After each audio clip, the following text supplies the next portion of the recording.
தெள்ளு தமிழ் பாலகனுக்கு தேனால் அபிஷேகம்.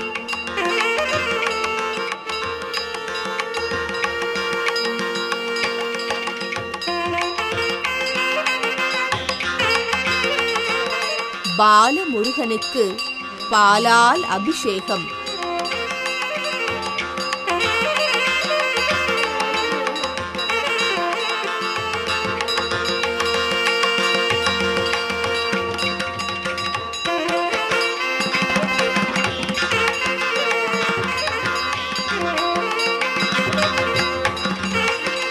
மாரியம்மன் மைந்தனுக்கு மஞ்சளால் அபிஷேகம்.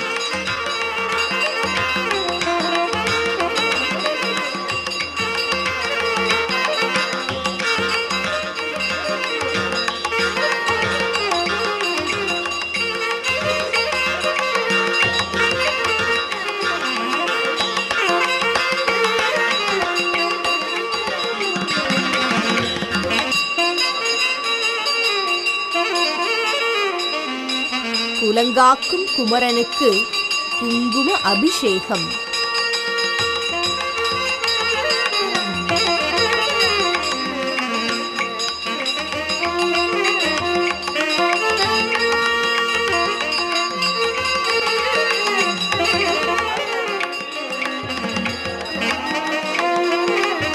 சக்தி வடிவேலனுக்கு சந்தன அபிஷேகம்.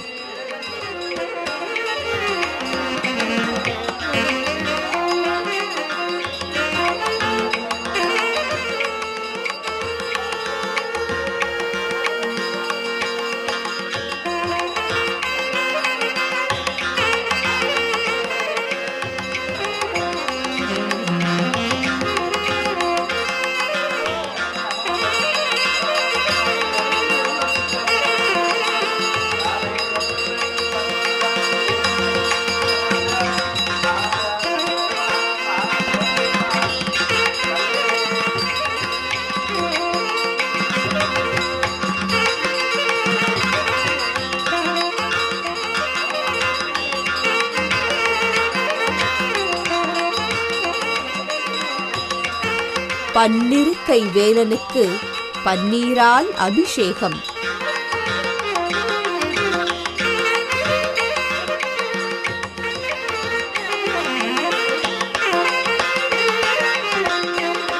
வெற்றி வடிவேலனுக்கு விபூதி அபிஷேகம்.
மூலஸ்தானத்தில் அழகு பாலகனாய், ஆண்டிக் கோலத்தில் ஞானப்பழமாய், மேற்கு நோக்கி இரு கரங்களுடன் சொர்ண பந்தனம் தாங்கி நிற்கும் பச்சை மலை முருகன் வலக்கரத்தில் தண்டமும் இடக்கரத்தை இடுப்பில் ஊன்றியும் சக்தி தந்த வேலுடன் சேவர் கொடியுடன் நாலந்த வேதத்தின் பொருளாய் நானென்று மார்வட்டும் பெருமானாய் காட்சி தருகிறார்.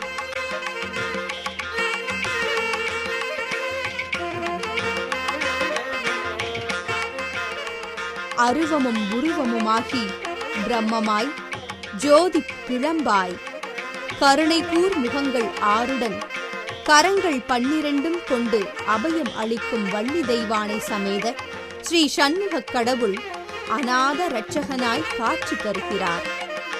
இக்கோயிலில் பிரதிமாதம் பௌர்ணமி திதியில் முழுமதி வேந்தனான பாலமுருக கடவுளுக்கு சிறப்பு வழிபாடும், வள்ளி தெய்வானை சமேத கல்யாண சுப்பிரமணியர் கிரிவலமும் சிறப்பாக நடைபெறுகிறது.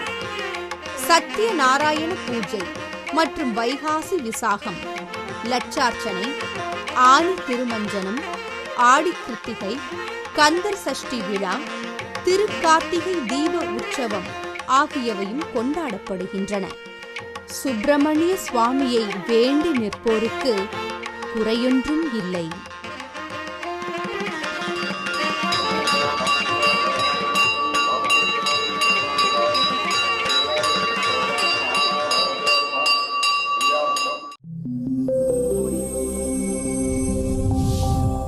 எலுமிச்சம்பழ சில பூஜைகளை ரொம்ப முக்கியத்துவம் பெற்றிருக்கிறது.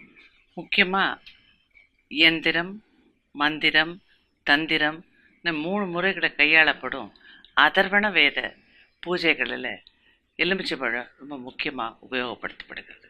அது ஏன் அப்படின்னா, இந்த யந்திரம், மந்திரம், தந்திரம் இது 3த்துக்குமே ஒரு யந்திரம் வேண்டும். அது மூலியமாக தான் அதை அந்த பூஜையினுடைய நோக்கத்தை ஈடுபட செய்ய முடியும். அதனால் எலுமிச்சம்பழத்தை யூஸ் பண்ணுறாங்க. இந்த எலுமிச்சம்பழத்துக்கு ஆக்கர்ஷண சக்தி அதிகம். அதோடு இல்லாமல் அதனுடைய தோல், அதில் வர சாறு இது எல்லாமே ரொம்ப மருத்துவ சக்தி கொண்டது. அதனால் இந்த மாந்திரீக முறைகளில் பண்ணுற பூஜைகள் எல்லாத்துலேயுமே எலுமிச்சம்பழத்தை அதிகமாக யூஸ் பண்ணுவாங்க. சாதாரணமாக சொல்லுவாங்க, எனக்கு பைத்தியம் பித்தம் தலைக்கேறி போச்சு, எலுமிச்சம்பழத்தை எடுத்து தலையில் நல்லா தேய்ச்சி விடுங்க அப்படிம்பாங்க. லிவர்லேருந்து வெளியில் வர அந்த பித்தம், அதாவது பைல் செக்ரீஷனுக்கு இந்த எலுமிச்சம்பழம் ரொம்ப நல்லது. அதை தணித்து, ஏன் இன்னும் சொல்லப்போனால் ஜாண்டிஸ் அந்த மாதிரி ஒரு மஞ்சக்காமாலை போன்ற கொடூரமான நோய்களில் கூட மருத்துவத்துக்கு எலுமிச்சம்பழம் நிறையா யூஸ் பண்ணுவாங்க. இந்த மாதிரி மருத்துவ ரீதியாக உபயோகப்படுத்தப்படும் எலுமிச்சம்பழத்தை விளக்காக ஏற்றி துர்க்கைக்கும் வாராகிக்கும் வழிபடுற ஒரு முறை வந்திருக்கு. உயிர் பலி கொடுக்கும் பழக்கம் நம்ம நாட்டில் நிறையவே உண்டு. அந்த காலகட்டத்தில் இப்போ தாண்டி உயிர்கள் பலி கொடுக்கக்கூடாதுங்கிற சட்டம் வந்ததுக்கு பிறகு எலுமிச்சம்பழத்தை அதற்கு பதிலாக கொடுப்பதை நிர்ணயித்துள்ளார்கள். இந்த உயிர் பலி கொடுக்காத மதத்தை சார்ந்தவர்கள் கூட எலுமிச்சம்பழத்தை அதற்கு பதிலாக, உயிர் பலிக்கு பதிலாக மிகவும் சாத்வீகமாக அதனை உபயோகப்படுத்துகிறார்கள். திருஷ்டி கழிப்பதுங்கிறது நம்ம ஊரில் இருக்கிற ஒரு பழக்கம் ஒன்று உண்டு. அதாவது நம்மளை ஏதாவது கெட்ட எண்ணங்கள், துர்சக்திகள் நம்மளை தாக்கும்போது அதை நம் உடலிலிருந்து, நமது மனதிலிருந்து அதை எடுக்கிறதுக்கு உண்டான வழி ஒரு எலுமிச்சம்பழத்தினால சுற்றும் பொழுது அதில் ஆக்கர்ஷணிக்கப்பட்டு அது வெளியேறுகிறதுங்கிற ஒரு நம்பிக்கை இருக்குது. திருஷ்டி கழிக்கும் பழக்கம் நம்ம ஊரில் நிறைய உண்டு. அதாவது நம்ம மேலே சில பேர் போராமை கொண்டு கெட்ட எண்ணங்கள் செலுத்துறது, அப்புறம் நமக்கு வேண்டாத விஷயங்களை நம்ம மேலே திணிக்கிறது, இந்த மாதிரி எண்ணங்களை கொண்டு இருக்கிறதெல்லாம் அந்த எண்ணங்கள் நம் மீது இருப்பதை அந்த எலுமிச்சம்பழத்தை கொண்டு நம்ம சுற்றும்போது அதில் ஆக்கர்ஷிக்கப்படுகிறது.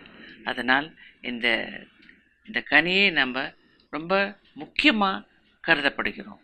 அதுவும் இல்லாமல் மரத்துலேருந்து பறிச்ச நேரத்திலேருந்து அது உயிரோடு இருப்பதால் அதை தேவகனின்னு நினைக்கிறோம், சொல்லுறோம். அதனால் அந்த தேவகனியை நம்ம அன்றாட வாழ்க்கையில் எப்படியாவது அதை உபயோகப்படுத்தும் ஒரு நிலையை கொண்டு வர வேண்டும்.